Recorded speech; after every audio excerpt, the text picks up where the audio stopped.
আসসালামু আলাইকুম সবাইকে। নাইমাস কুকিং আপনাদের স্বাগতম। আশা করি আপনারা সবাই ভালো আছেন। আমি আল্লাহর রহমতে অনেক ভালো আছি। আজকে আমি আপনাদেরকে তৈরি করে দেখাবো নতুন ধরনের একটি তিতকরল ভর্তা। আপনারা যদি এভাবে তিতকরল ভর্তাটা তৈরি করেন, খেতে কিন্তু অসাধারণ হবে। চলুন এখন আমরা শুরু করব।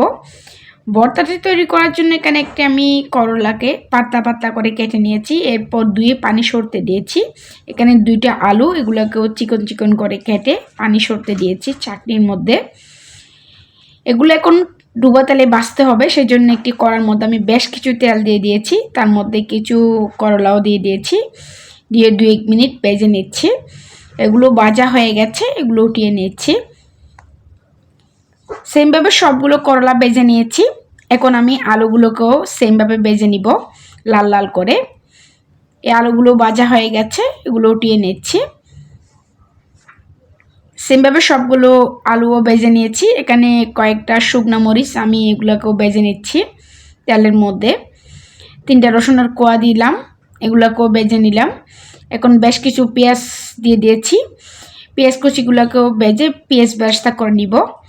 পেঁয়াজ বেরেস্তা হয়ে গেছে, এগুলো উঠিয়ে নিচ্ছি। এখন ভর্তা করার পালা।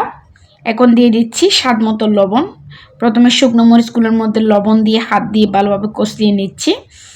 রসুনগুলোকেও কষিয়ে নিলাম হাত দিয়ে, সবগুলো একসাথে ভালোভাবে মেখে নিচ্ছি। দেখুন কত সহজে তৈরি হয়ে গেল তিতকরল ভর্তা। এভাবে যদি এরকম একটা তিতকরল ভর্তা থাকে, গরম ভাতের সাথে আর কি লাগে বলুন, জাস্ট জমে যায়। একদম নতুন একটি ভর্তা রেসিপি আজকে আপনাদের সাথে শেয়ার করেছি।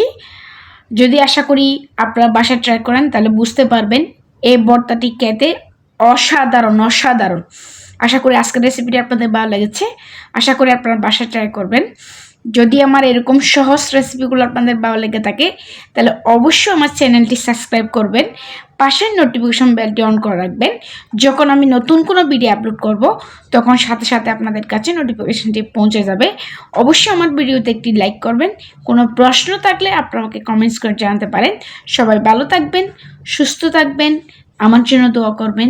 আল্লাহ হাফেজ।